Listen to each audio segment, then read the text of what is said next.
वन्दे तु सर्वसिद्धे धुवममलमणोभमं गतिं पत्ते वोच्छामि समय पाहुड विणमो सुध केवली भणिदम।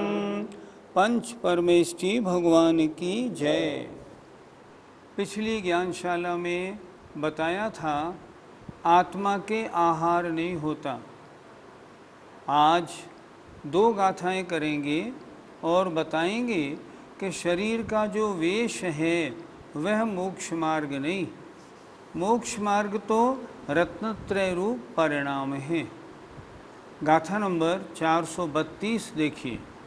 पाखंडी लिंगाणीय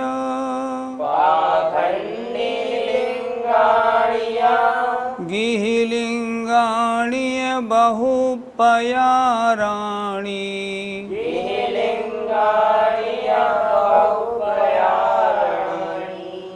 गीतुं वदन्ति मूढ़ा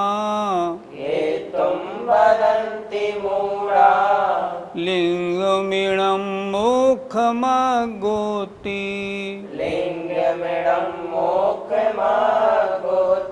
बोलो। पाखंडी लिंगाणीय गिहिलिंगाणीय बहुपयाराणी गीतुं वदन्ति मूढ़ा लिंगमिणं मोक्षमगोति। पाखंडी लिंगाणीय गिहिलिंगाणीय बहुपयाराणी गीतुं वदन्ति मूढ़ा लिंगमिणं मोक्षमगोति। एक एक शब्द का शब्दार्थ देखते हैं। पाखंडी, पाखंडी लिंगाणी लिंग और गिह लिंगाणी गृहस्थों के जो लिंग माने भेष हैं। बहुपयाराणी अनेक प्रकार के, उनको घितुम ग्रहण करके मूढ़ा मूर्ख लोग वदंती कहते हैं लिंगम इणम यह भेष ही मोक्ष मार्ग है। बहुत अच्छी बात बता रहे हैं। वेश बना लिया, अनेक प्रकार के साधुओं के वेश धारण कर लिए और गृहस्थ के कई प्रकार के वेश धारण कर लिए और धारण करके कहते हैं इन वेश का धारण करना ही मोक्ष मार्ग है। आचार्य कहते हैं वे लोग मूढ़ हैं। क्यों मूढ़ हैं? वेश मोक्ष मार्ग थोड़ी होता है। आज बहुत अच्छा विषय लिया है। फिर देखते हैं एक बार। पाखंडी लिंग और गिहलिंगाणी गृहस्थों के जो वेश हैं, बहुपयाराणी अनेक प्रकार के, उनको घितुम ग्रहण करके अपना करके मूढ़ा मूर्ख लोग कहते हैं यह भेष ही मोक्षमगोति मोक्ष मार्ग है। अर्थात वेश को मोक्ष मार्ग मानना अज्ञानता है। जो वेश को मोक्ष मार्ग मानते हैं वे मूर्ख हैं, उन्होंने अभी वास्तविकता को समझा ही नहीं है। पाखंडी माने बनावटी साधुओं के और गृहस्थों के जो लिंग हैं, अर्थात शरीर पर बनाए हुए जो भेष हैं वे अनेक प्रकार के होते हैं। उन्हीं को ग्रहण करके मूढ़ लोग ऐसा मानने लगते हैं कि यह वेश ही मुझे मोक्ष देने वाला है। मैंने इस वेश को धारण कर लिया, अब इस वेश धारण करने से ही मैं मोक्ष को प्राप्त कर लूँगा। उनकी मान्यता बिल्कुल उचित नहीं है, क्योंकि लिंग मोक्ष मार्ग नहीं होता। आइए 432 का पद्यानुवाद देखते हैं। ये दिखते जगत में मुनि साधुओं के हैं भेष नेक विधि भी गृहवासियों के वे आज्ञ मूढ़ अब धारते हैं, है मोक्ष मार्ग यह यो बस मानते हैं। कितना सुंदर पद्यानुवाद, एक एक पंक्ति बहुत अच्छी है। ये जगत में मुनि और साधुओं के वेश दिखते हैं, और नैक विधि, नैक माने न एक, माने अनेक, विधि माने प्रकार के गृहवासियों के भी भेद दिखते हैं। वे अज्ञानी मूढ़ जीव, मूढ़ इसलिए हैं उनकी धारणा गलत है, जब इन वेशों को धारण करते हैं तो क्या मानते हैं, यह वेश धारण करना ही मोक्ष मार्ग है। अगर उनकी ऐसी मान्यता है तो आचार्यों ने लिखा है अज्ञानी हैं, मूढ़ हैं। वेश मोक्ष मार्ग नहीं होता, मोक्ष मार्ग के योग्य परिणाम मोक्ष मार्ग होते हैं। वेश तो उसमें सहकारी है। गाथा नंबर 433 देखिए अब। णय होदि मोक्ष मग्गो, णय होदि मोक्ष मग्गो, लिंगम जम देहणिम ममा अरिहा, लिंगम जम देहणिम ममा, लिंगम मुइतु दंसण, लिंगम मुइतु दंसण, प्राण चरितानि सेवन्ते, प्राण चरितानि सेवन्ते। बोलो। णय होदि मोक्ष मग्गो, लिंगम जम देहणिम ममा अरिहा, लिंगम मुइतु दंसण, प्राण चरितानि सेवन्ते। णय होदि मोक्ष मग्गो, लिंगम जम देहणिम ममा अरिहा, लिंगम मुइतु दंसण, प्राण चरितानि सेवन्ते। शब्दार्थ देखिए। णय होदि नहीं होता है, मोक्ष मग्गो मोक्ष मार्ग, कौन, लिंगम वेश, वेश मोक्ष मार्ग नहीं होता है। जम क्योंकि देहनिम्ममा देह से निर्ममत्व होते हुए, अरिहा अरहंत भगवान, लिंगम मुइत्तु लिंग को छोड़कर, दंसणान चरितानि दर्शन ज्ञान और चारित्र की सेवा करते हैं। यहाँ आचार्य कहते हैं यदि लिंग से ही मोक्ष हो जाता तो फिर अरहंत परमेष्टि देह से निर्ममत्व क्यों होते। वो कहते ना ये लिंग ही मोक्ष मार्ग है, लिंग ही मुझे मोक्ष पहुँचाएगा, इसलिए मैं देह से निर्ममत्व नहीं होता। क्यों, वेश तो देह का है ना, इसलिए देह का वेश मोक्ष मार्ग नहीं है। फिर देखें एक बार, बहुत सुंदर लिखा है। णय होदि नहीं होता है, मोक्ष मग्गो मोक्ष मार्ग, क्या, लिंगम वेश, वेश मोक्ष मार्ग नहीं होता है। जम क्योंकि देहनिम्ममा अरिहा देह से निर्ममत्व होते हुए अरहंत भगवान, लिंगम मुइत्तु लिंग को छोड़कर दर्शन ज्ञान और चारित्र की सेवा करते हैं। इसलिए क्या हुआ, वेश मोक्ष मार्ग नहीं, वेश मोक्ष मार्ग के योग्य परिणाम विशुद्धि में कारण है।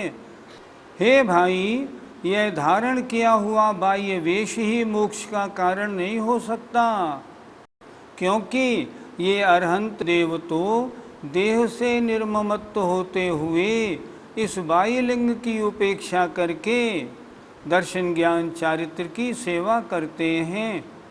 अगर वेश ही मोक्ष पहुंचाने वाला होता, मोक्ष का कारण होता, तो अरहंत देव इस बाह्य लिंग की उपेक्षा क्यों करते। अतः बाह्य लिंग की उपेक्षा करनी है। वास्तव में तो बाह्य लिंग अंतरंग लिंग में कारण है और जो अंतरंग में रत्नत्रय निश्चय रत्नत्रय है वही वास्तव में मोक्ष मार्ग है। पंडित जी, यदि मुनि लिंग धारण नहीं करें तो मोक्ष नहीं होगा? अन्य मत माले मानते हो दिगंबर जैन नामनाय के अनुसार तो यदि मुनि लिंग नहीं तो मुनि के योग्य परिणाम नहीं। बहिरंग वेश अंतरंग आत्मा के परिणामों में कारण है। बहिरंग वेश है मोक्ष की कोई गारंटी नहीं, लेकिन अंतरंग वेश है तो बाह्य वेश सही होगा ही होगा, होगा ही होगा। बाह्य वेश अंतरंग के परिणामों में कारण है, इसलिए बाह्य वेश के बिना अंतरंग परिणाम नहीं बनेंगे, छठे गुणस्थान के योग्य परिणामों की प्राप्ति नहीं होगी। इसलिए अगर बाह्य वेश नहीं है तो मोक्ष मार्ग का प्रश्न ही नहीं उठता, इसलिए बाह्य वेश बहुत जरूरी है। पंडित जी, मोक्ष का वास्तविक लिंग क्या है? बहिरंग में तो निर्ग्रंथ मुद्रा हो और अंतरंग में अभेद रत्नत्रय हो। पहले भेद रत्नत्रय माने व्यवहार रत्नत्रय और बाद में हो निश्चय रत्नत्रय। तो बहिरंग में निर्ग्रंथ मुद्रा हो, अंतरंग में निश्चय रत्नत्रय हो। ये वास्तव में मोक्ष मार्ग मोक्ष का कारण है। तो क्या व्यवहार रत्नत्रय मोक्ष का कारण नहीं? व्यवहार रत्नत्रय साक्षात मोक्ष का कारण नहीं। व्यवहार रत्नत्रय साधन है, निश्चय रत्नत्रय साध्य है। तो बहिरंग में निर्ग्रंथ मुद्रा और अंतरंग में व्यवहार रत्नत्रय से साध्य जो निश्चय रत्नत्रय वो है, तो वह वास्तव में मोक्ष मार्ग है। बिना उसके मोक्ष मिलना नहीं, और वो अगर है और शुद्धोपयोगी है तो मोक्ष होता ही होता है। पंडित जी, क्या वर्तमान में निश्चय मोक्ष मार्ग है? वर्तमान में ऐसे साधु हैं, इस पंचम काल में भी ऐसे साधु हैं जिनकी चर्या आगम के अनुसार निर्दोष है। दूर जाने की क्या बात, आचार्य विद्यासागर जी महाराज के दर्शन करें और देखें उनकी चर्या आगम के अनुसार कितनी निर्दोष है। व्यवहार रत्नत्रय का निर्दोष पालन करते हैं, और जब वे शुभोपयोग में हैं तो व्यवहार मोक्ष मार्गी हैं, और जब वे शुद्धोपयोग में यदा कदा जाते हैं तो निश्चय मोक्ष मार्गी होते हैं। हमने माना पंचम काल में मोक्ष नहीं है, लेकिन निश्चय मोक्ष मार्ग का अभाव किसी भी आचार्य ने शास्त्रों में नहीं बताया। मुनि की चर्या अगर शुभोपयोग सहित है तो व्यवहार मोक्ष मार्ग है।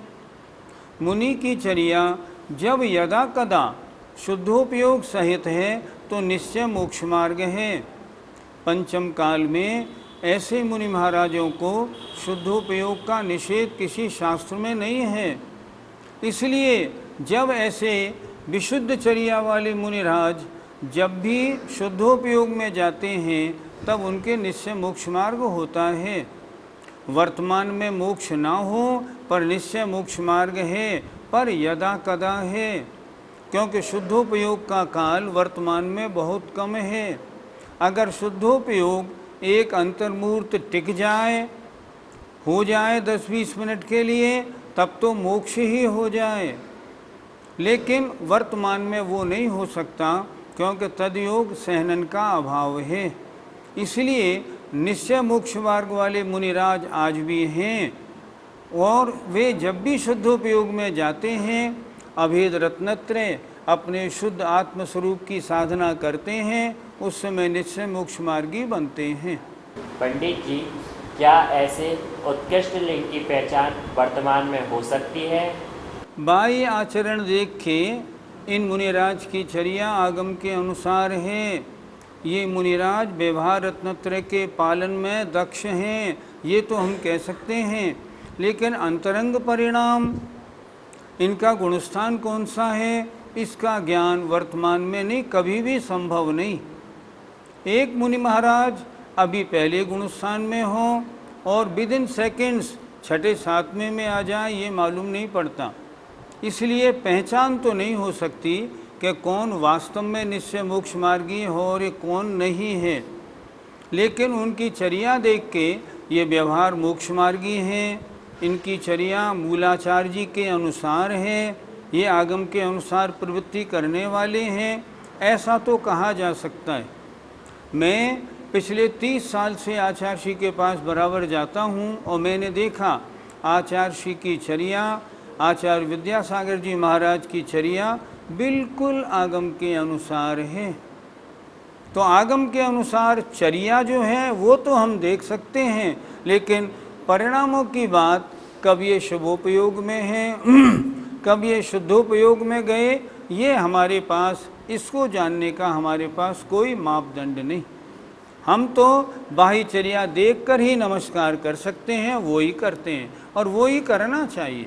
गाथा 433 का पद्यानुवाद कितना प्यारा है, देखिए। पर्याप्त केवल नहीं तन नग्नता है, तू मान पंथ शिव का निज मग्नता है।